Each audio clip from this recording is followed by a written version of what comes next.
Okay, alam niyo na ang lulutuin ko. May sopas, may elbow macaroni, merong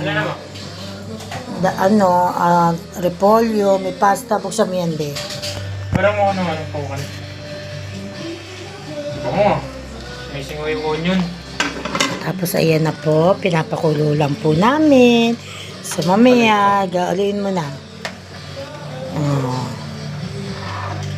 Alam, natutunan ko yan doon sa isang ka-office mate ko eh. Sopas na wala ng giniling, wala ng manok, as in hotdog lang. Pwede naman daw. Baba mo lang. Nakasal mo naman. Haluin mo.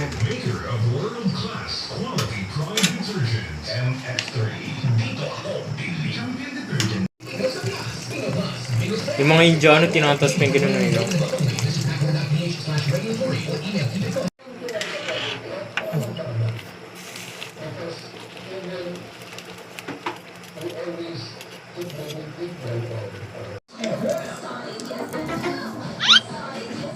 Sarap.